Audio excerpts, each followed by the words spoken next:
पश्चिम Asia में जारी युद्ध और उसके असर से हिलती हुई सप्लाई चेन। क्या भारत एक बड़े तेल और गैस संकट की ओर बढ़ रहा है? ये सवाल इसलिए उठ रहा है क्योंकि देश के कई हिस्सों से एलपीजी सिलेंडर की देरी, बढ़ती बुकिंग और सप्लाई पर दबाव की खबरें सामने आ रही हैं। और इसी बीच सरकार ने एक बड़ा कदम उठाते हुए आवश्यक वस्तु अधिनियम लागू कर दिया है। एक ऐसा कानून जिसका इस्तेमाल आमतौर पर तभी किया जाता है जब सरकार को लगता है कि जरूरी चीजों की उपलब्धता खतरे में पड़ सकती है। सरकार का ये कहना है कि देश में एलपीजी की सप्लाई पूरी तरह से सामान्य है और किसी तरह की कमी नहीं है, लेकिन दूसरी तरफ जमीनी हकीकत कुछ और संकेत दे रही है। कई शहरों में लोगों को सिलेंडर के लिए इंतजार करना पड़ रहा है, बुकिंग के बाद डिलीवरी में देरी हो रही है और कुछ जगहों पर कालाबाजारी की शिकायतें भी सामने आ रही हैं। अब यही वजह है कि सरकार ने अब स्थिति को पूरी तरह से अपने नियंत्रण में लेने की दिशा में कदम बढ़ाया है। इस पूरे संकट की जड़ पश्चिम एशिया में चल रहा तनाव और युद्ध है। भारत अपनी ज़रूरत का बड़ा हिस्सा एलपीजी के रूप में आयात करता है और ये आयात मुख्य रूप से उन्हीं समुद्री रास्तों से होता है जो इस समय प्रभावित हैं। खास तौर पर स्ट्रेट ऑफ हॉर्म्यूज जैसे अहम रूट पर किसी भी तरह की बाधा का सीधा असर भारत जैसे देशों पर पड़ता है। जब सप्लाई चेन पर दबाव आता है तो उसका असर तुरंत घरेलू बाजार में दिखाई देने लगता है, चाहे वो देरी के रूप में हो या फिर बढ़ती कीमतों के रूप में हो या फिर घबराहट में की जा रही अतिरिक्त बुकिंग के रूप में। ऐसे हालात में आवश्यक वस्तु अधिनियम का लागू होना बहुत मायने रखता है।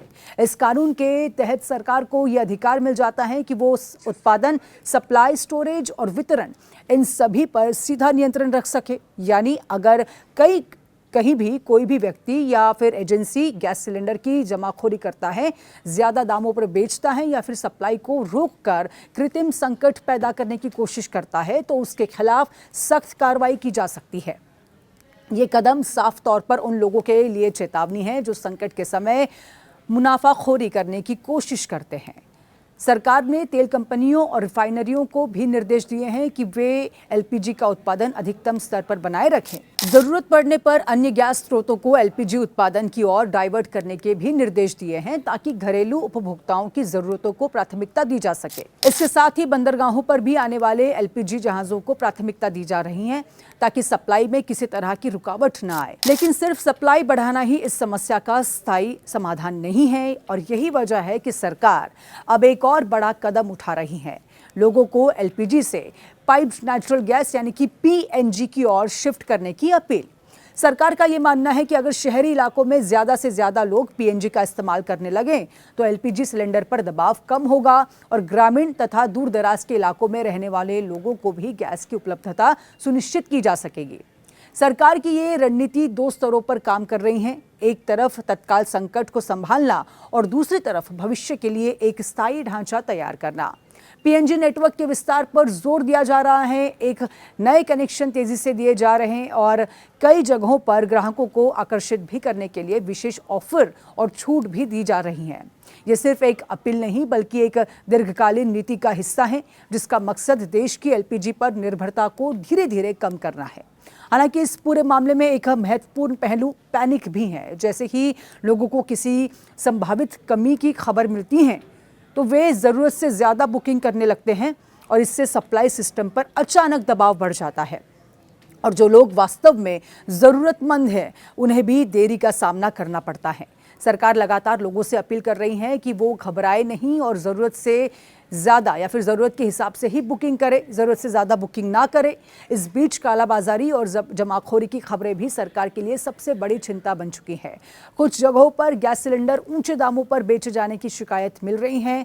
यही वजह है कि आवश्यक वस्तु अधिनियम के तहत अब ऐसे मामलों पर सख्त नज़र रखी जा रही है। जिला स्तर पर अधिकारियों को निर्देश दिए गए हैं कि वे सप्लाई चेन की निगरानी करें और किसी भी तरह की अनियमितता पर तुरंत कार्रवाई करें। कुल मिलाकर स्थिति फिलहाल नियंत्रण में बताई जा रही है, लेकिन चुनौतियां कम नहीं हैं। एक तरफ अंतर्राष्ट्रीय हालात हैं जिन पर भारत का सीधा नियंत्रण नहीं है और दूसरी तरफ घरेलू स्तर पर सप्लाई को संतुलित बनाए रखने की जिम्मेदारी। ऐसे में सरकार हर संभव कदम उठाने की कोशिश कर रही है, चाहे वो कानूनी सख्ती हो या फिर उत्पादन बढ़ाना या फिर लोगों को वैकल्पिक विकल्प अपनाने के लिए प्रेरित करना। लेकिन इस पूरी कहानी का एक दूसरा पहलू भी है जो सिर्फ सरकार या सिस्टम से जुड़ा नहीं है। ये उस व्यवहार से जुड़ा है जो हम संकट के समय अपनाते हैं।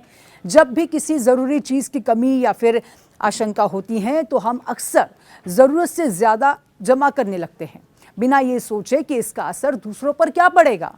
और यही मानसिकता किसी भी छोटे संकट को बड़ा बना देती है। और इसीलिए जहां एक तरफ सरकार अपनी तरफ से पूरी कोशिश कर रही है कि देश में गैस की सप्लाई बनी रहे, वहीं दूसरी तरफ ये जिम्मेदारी आम लोगों की भी है कि वो समझदारी से व्यवहार करें, क्योंकि किसी भी संकट से निपटने के लिए सिर्फ नीतियां ही नहीं बल्कि लोगों की जागरूकता और संतुलित व्यवहार भी उतना ही ज़रूरी होता है।